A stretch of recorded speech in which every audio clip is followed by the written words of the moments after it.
Hello, everybody. Welcome back to Squat Cobbler. I'm Kelly at KELLYTHUL on Twitter and Instagram. And with me, as always, Hello, everyone. I'm Dr. Mike at Official Pagan on everything. Make sure you like, subscribe, hit the bell, leave comments, send pictures, whatever it is that all that's do it. Do all that stuff. shake it all about. Yeah. And most importantly, make sure that you're wearing one of our fancy new t-shirts while you're doing it. That's right. And if you once you buy one of our fancy new t-shirts, available in a link in the description, be sure and take a photo of you sporting it around town, being jaunty around town in your Bog Panda Squat Cobbler quote t-shirt. And we will be sure to include it in future video shows as well, because we love our customers. Very much so. Yeah. And if you don't see any pictures, it's not that we haven't sold any. Maybe. Maybe we shouldn't have said that. Yeah. Well, that's just that people are shy. You know, all that big buying, they just don't want to send photos. So All right, so I guess this will be kind of a quick one. So are you, and I can tell from your background that maybe you are you a Simpsons guy? I am definitely a Simpsons guy. If you go back in time, that was what I felt was an adult cartoon that small children shouldn't watch. And then as time went by, South Park showed up, and I'm like, what was I ever thinking about and worried about The Simpsons for? So I have been a fan of The Simpsons forever. Huge fan of the show. And then I thought they did magic with the Simpsons movie. I thought that was fantastic. And the various Simpsons video game experiences have all been pretty good as well. In fact, I love all Simpson work except their holiday album. So that's where it goes through. But I don't think I've ever heard that. I used to have a copy. I think that may be gone now. But they did kind of remember Crazy Taxi, the console game where you're driving a taxi around town and it's all kinds of stuff. So they did. I thought it was actually called Hit and Run. Simpsons Hit and Run. Could be wrong. I think that is what it's called. Yeah, I remember that. I remember that existed. I never played that one. So it was basically a port of Crazy Taxi with Simpson characters. So pretty cool game. But the actual pure arcade game is also really fun. I play it on my Legends Ultimate. I have 2 and 4 player versions. With the Legends Ultimate, you can pull off 4 players, but it involves the use of a couple of players who are going to have to use Xbox One controllers versus having that full deck in front of you, because the Legends Ultimate, 2 sets, player 1, player 2, with joysticks, buttons, and 1 trackball. But really love the Simpsons arcade game. Yeah, I enjoyed a lot of the Simpsons games, particularly the PC game. And there was a couple of the early Nintendo Game Boy games, and there's a lot of Simpsons games, so they're not all winners. But a lot of them on Nintendo and Game Boy were like just mini game collections, but they were pretty solid. And I think they kind of got overlooked because they were just collections of mini games, but they were fun. I remember playing them quite a bit and really enjoyed them. The Simpsons arcade game, though, is I would say a classic and super fun to play with a group of people. Like Kelly said, good 4-player game. It's something that people have been asking for a lot from Arcade1Up, especially since Arcade1Up did start putting out some 4-player cabinets. It is something that they've hinted at for a while that they would do. And then a month or 2 ago, images did leak, and there's been a lot of leaks of Arcade1Up stuff. And unfortunately for Arcade1Up, they mostly turn out to be true. They're leaks. So however it is that these things happen, somebody at Arcade1Up has no problem leaking all of their stuff everywhere. So it's still not 100% official because it's not E3 time yet, where I guess this is being unveiled, but the actual Arcade1Up promo spot has leaked now. So they are definitely, this is real. They're definitely doing it. There is a Simpsons cabinet coming from Arcade1Up.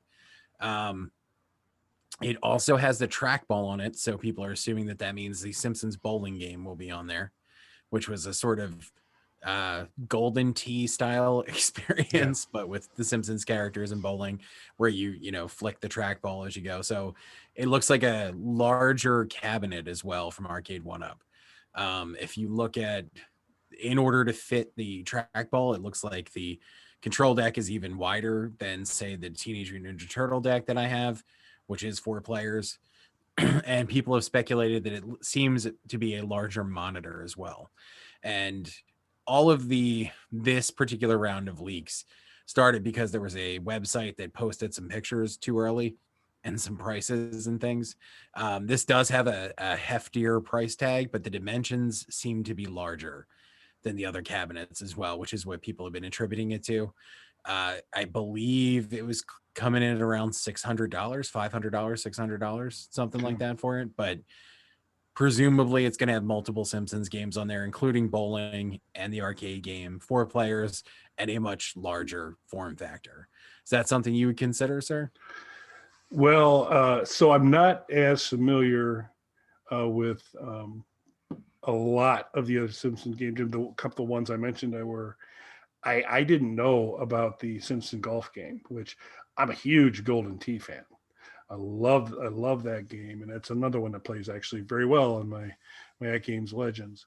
So the idea of being able to take that really fun gameplay with the Simpson characters is enticing, because as I said, the Golden Tee play is, I mean, a lot of it's going to come down to, and this is the same thing, it's kind of true with the Legends and the different offerings they have there, is the quality of the trackball. Because a trackball game is awesome when you've got a good trackball. If you've got a crappy trackball, it's not a really fun experience. But I think if it's a good quality trackball and a little better size to it, I would, it would be entertained, because I think I really enjoyed the Simpsons video game. That would be just kind of a cool thing to have in the game room. And particularly depending on how many games they have on it, that could also help be a selling point. If you've got the main Simpsons arcade, if they have some sort of port of their hit and run, that'd even be better. Yeah, that's what I think. I mean, I'm definitely interested. I love the Simpsons arcade game.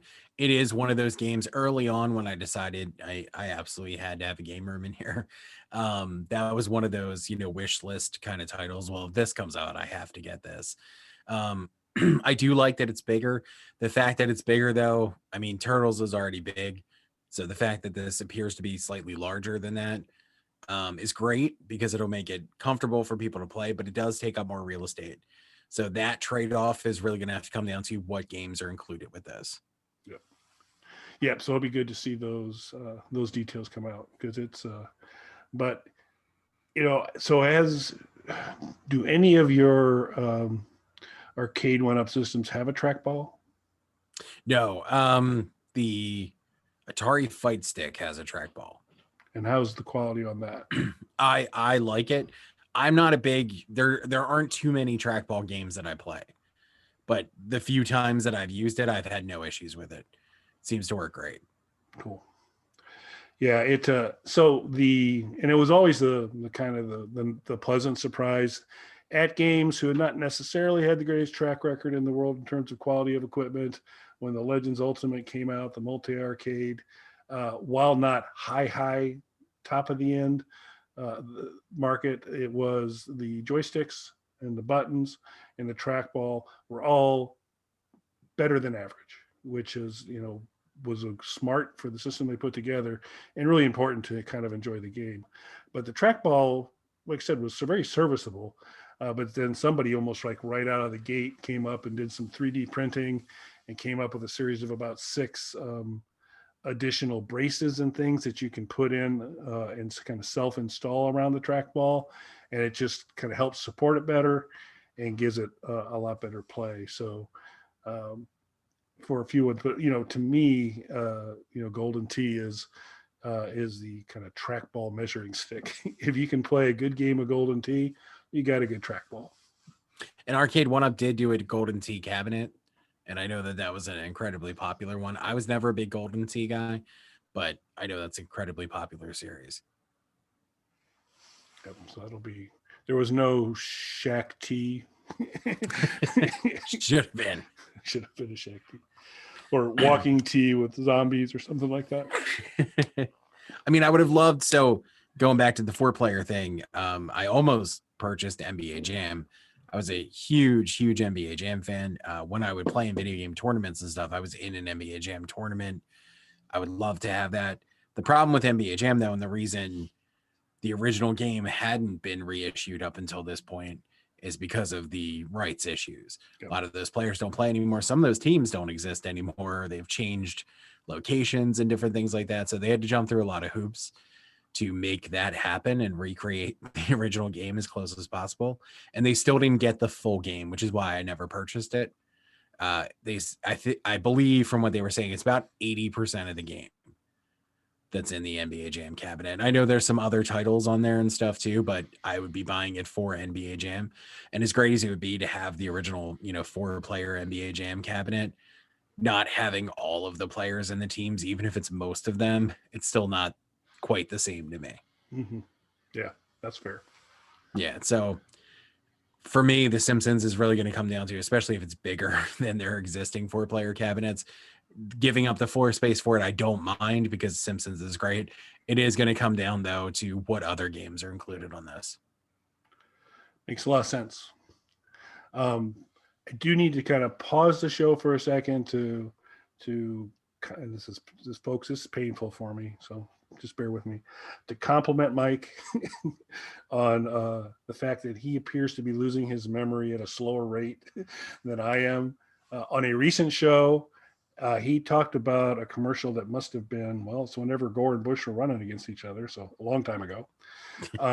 He talked about a commercial and basically recounted the main beats to a remarkable degree of accuracy. So if you go back, it's our Who Sells Out review, and that comes up later in the episode. In the description, I include a link to the actual commercial, which you remembered a lot. You didn't remember what product it was for. You were pretty sure it was a candy bar.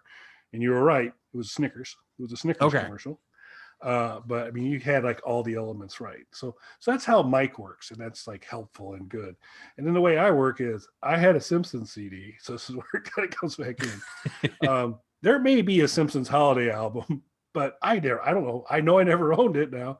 It was The Simpsons Sing the Blues. This I am highly confident of is the name of it. So I just That's wanted even to weirder. Yeah, it is. Still not particularly enjoyable, but I was struck as we went through again, and as the gears eventually clicked in my head, I go, it was not a holiday album. It was Simpsons Sings the Blues. It was like, oh crap. So didn't feel like a holiday album would make sense though. I mean, that a lot of animated shows back then that would get tie-in products like that, especially holiday stuff. Yep. I think that would be my favorite tie-in album. And legally go and find this, of course, people. Robert Englund did an album as Freddy Krueger. That in character the whole time. You remember any of the tracks on that? Yeah. So here's the thing with it. Some of it's as bad as you imagine it being. And I'll send you a link so we can include it in this. Sure. There's actually a couple of songs, though, that are decent. And I think that's the strangest part of it, because you don't expect that. But also then, at least for me, I was like, could this have been a really great album? Like, what was there something maybe there? Had they, worked this a little bit more and really got serious about it? Yeah, so I'm sure it's not on there, but their loss is Freddy Krueger singing Henry VIII. There is a couple of weird covers, and that's where it loses you, I guess. Because if it was just like a strange, bizarre concept album, I think it would have been fine. It's when there's like these weird, like I believe, I guess they were trying to sell this as like a Halloween party album, would be my guess. But I'm guessing from the production style and some of the music that this definitely followed. So the best Nightmare on Elm Street movie is the third one, Dream Warriors. I mean, in terms of when I say best, the one that has the the most fanfare is the third film. And part of that is anybody who grew up watching MTV, it was all over MTV because they did a tie-in song and music video for it that became a gigantic hit and unfortunately gave us the band Dokken. But that was a gigantic hit song and it was all over the TV, all over the radio. And that was the theme song for the movie. It wasn't like they took a Dokken song and it blew up or something. Like that was written for the movie. So I assume that they were like, well, we had one really big hit song that was tied to this. What if Robert Englund did an album? I'm guessing that's kind of how that went. And Alice, so Alice was in Final Nightmare. Was that the one? Yeah, he was Freddy's in the dad? 6th film, Freddy's Dead, The Final Nightmare. As he would be. So very cool. Excellent on that. Yeah, I think. But so how does one distinguish between a Freddy Krueger album and here's some new here's some new stuff from the good folks from Gore? You know, I would assume it would be pretty similar. But that's just me guessing. But. Yeah, and honestly, when it's like that, it works. Like that, like I said, that's the strangest part about it is there's parts where the album really works. And there almost could have been something there. Yeah, so kind of Freddie Mercury's the Pete Best of Gore, I guess is what we're saying. T-shirt. So many shirts. Oh, this is great. So awesome. Highly affordable, folks. Send your pictures. We'll put you on the show. So, we're not good at this promoting thing. We'll keep trying. No. We'll try. Effort's there. A for effort. Yeah, like the Freddie album. Yep. Yeah, there you go. Exactly. Yeah, I mean, I'll give it some consideration. The footprint's a little bit of an issue, but I think it could be workable. I really can only do one more thing, kind of the way the layout is. I'd have to be pretty selective. We've talked in past shows that was going to be a Legends Ultimate Pinball. Kind of shifting away from that and staying more with the Oculus for that for now. We'll see if we change. Our good friend from past Bad Science Fiction movie viewing, Scott McDonald. Scott is the proud owner of an Atkins Pinball. And so I think if we come around to, if you turn around and get one and we want to do a show on that down the road, we'll have to see if Scott's willing to join us and chat a little bit about his experience. But he had some pictures of it, showed his setup, looked pretty good. So nice. We'll have to see. Very interesting. All right. So anything else you want to add to The Simpsons? Nope, I do not think so. And please be sure to subscribe. Turn on notifications and like if you like. So thanks for watching, folks. Thanks, everybody.